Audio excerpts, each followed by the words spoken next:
está en comunicación con nosotros el doctor Julio César Lavaque. Muy buenos días, doctor. ¿Cómo le va? Héctor Díaz lo saluda.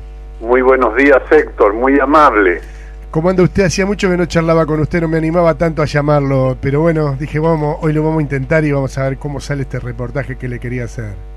Bueno, pero espero que no esté nervioso por eso. Y usted sabe que estar ante semejante personalidad, como es usted, doctor, a mí me resulta... Mire que yo entrevisto a mucha gente, pero entrevistarlo a usted siempre me resulta una gran prueba, porque por su honradez, por su sabiduría y por lo que usted nos transmite. Doctor... Ojalá simplemente nos sentimos hermanos que luchamos en la vida. Es así, es así. Doctor, estábamos hablando acá estoy con Gustavo, estoy con Daniel, estamos en la radio del Obispado de Avellaneda, Lanús, y estamos hablando del arrepentimiento y de lo bien que hace cuando nos arrepentimos y buscamos ser perdonados. Cuéntenos un poquitito usted sobre el arrepentimiento. Sí, me parece un tema muy profundo. Pero primero quiero decir algo, Héctor, y es la alegría que siento de ver cómo ha ido ganando espacio Radio María. Me alegro que así sea, doctor, Me parece importante. Bueno, pero hablando sobre el tema del arrepentimiento, haría una pregunta para comenzar a reflexionar, y es, ¿por qué es tan importante el arrepentimiento? Y creo que tiene al menos dos dimensiones. Cuando yo me arrepiento, lo primero que he hecho es darme cuenta que hice algo mal. Mientras no llego al arrepentimiento, estoy señalando que no he tomado conciencia de que hice algo que realmente estaba mal. Esto es lo primero.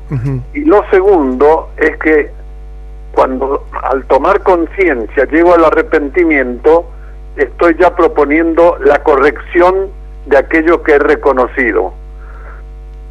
Lo primero es aceptar que fue realmente una mala acción, una mala decisión, una mala actitud. Eso es lo primero. Y lo segundo es que lleva a la corrección actuando de una manera correcta de ahí en adelante, o intentando actuar de una manera correcta de ahí en adelante. Hay quienes se plantean que el arrepentimiento a veces no dura mucho porque uno vuelve a caer, pero este es otro tema. Eso es propio de la debilidad humana. Lo importante es que el reconocimiento y la propuesta de cambio de conducta sea sincero.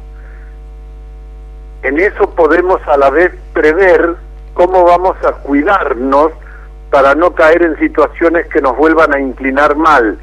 Eso se puede hacer, pero por algo Jesús en el Evangelio dice que hay que perdonar 70 veces 7. La persona humana puede, por su debilidad humana, volver a reincidir aunque haya tenido una resolución honesta de corregirse. Pero ese es otro tema. Lo importante es que en el acto de arrepentimiento estén presentes estas dos dimensiones. Primero, darme cuenta y reconocer. Y segundo, la actitud de cambio inmediatamente de haber reconocido la falta. Los otros días hablaba con un amigo y me decía, Héctor, un hombre ya de 60 largo, casi pisando los 70, yo no tengo nada de que arrepentirme, soy buena gente, buena persona, nunca le hice daño a nadie, y verdaderamente, bueno, después yo le enumeré algunas cosas de las cuales yo estaba arrepentido, y bueno, creo que fue un disparador hacia él, y empezó a decir cosas de las cuales se arrepentía. ¿Por qué pasa eso, que a veces tenemos tan endurecido el corazón y tan frágil de mente que nos olvidamos de lo que realmente hemos hecho mal para poder arrepentirnos verdaderamente? Y hay que admitir que puede haber niveles, al menos en mi experiencia de vida y en lo que he vivido compartiendo la vida de otras personas en mi trabajo de psicoterapeuta, uno descubre que hay niveles de vida y niveles de posibilidad y necesidad de arrepentimiento. Es posible que haya vidas que no tengan grandes cosas, grandes equivocaciones o grandes pecados de los cuales arrepentirse. Es posible, pero que en la vida todos cometemos errores, errores o faltas o pecados más grandes o más pequeños, eso es absolutamente inevitable.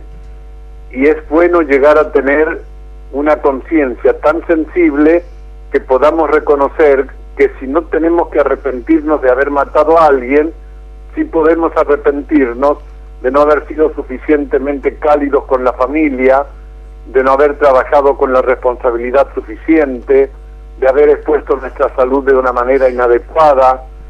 Siempre hay cosas, porque somos débiles. El Evangelio mismo, en boca de Jesús, repite, hasta el justo peca 7 veces por día. Algo quiere decir eso.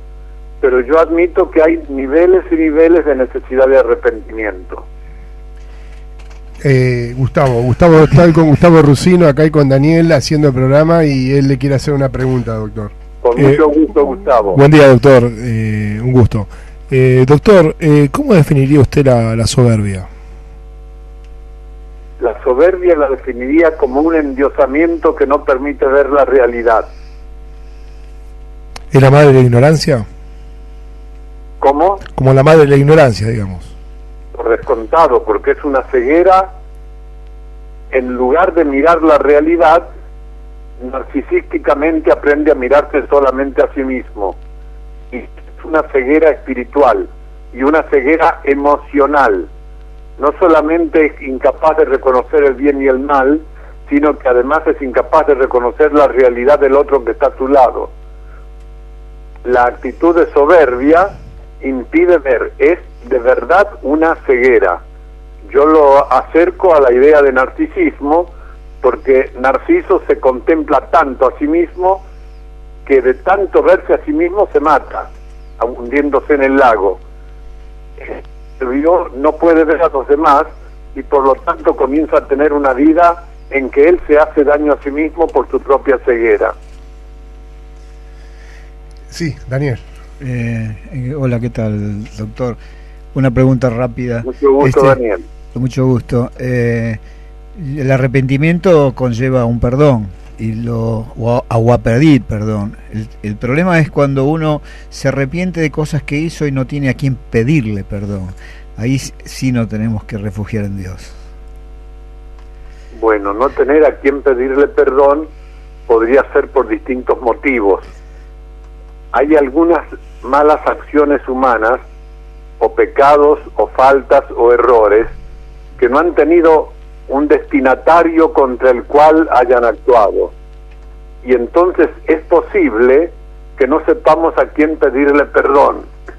En esos casos, al menos esta es la experiencia que he podido reflexionar, en esos casos se trata de que nos sepamos pedir perdón a nosotros mismos. Ese caso es muy importante, porque saber perdonarse a uno mismo es también parte del saber arrepentirse y pedir perdón. Y perdonarse a uno mismo es admitirse como criatura, comprenderse, no torturarse con pensamientos de fantasía, y eso es muy importante para la salud espiritual y emocional. Pero de lo contrario, habría otra posibilidad en lo que usted plantea de no tener a quien pedirle perdón. Para el no creyente no hay destinatario del pedido de perdón, porque al no haber un referente divino ante quien reconocer que uno obró mal, el perdón es simplemente un acto que queda interno. En cambio, para el creyente, cuando se pide perdón a Dios por la falta cometida, hay un referente explícito que es Dios. Para el creyente cristiano es Dios en la persona de Jesús. Para otro creyente será el Dios como él lo concibe, pero siempre está el referente divino, que es aquel en contra de cuya voluntad se ha obrado. Y cuando digo en contra de cuya voluntad se ha obrado, quiero hacer una salvedad. Muchas veces, con mucha frecuencia, hablamos de que tenemos que buscar la gloria de Dios, y no voy a contradecir tamaña afirmación, Dios me libre. Pero sí es bueno recordar que que la gloria de Dios es la buena realización de su obra. La gloria de Dios es la felicidad auténtica de las criaturas. Cuando yo le pido perdón a Dios por un pecado, a la vez me estoy perdonando a mí mismo por haber obrado en contra de Dios y en contra de mí al cometer un pecado. Clarísimo, doctor, clarísimo. La verdad que nos dimos este lujo de hablar con usted 10 minutos. Doctor, le mando un abrazo grande, Dios lo bendiga, gracias. Gracias, Héctor, y que sigan trabajando tan bien como lo hacen. Gracias, doctor, gracias.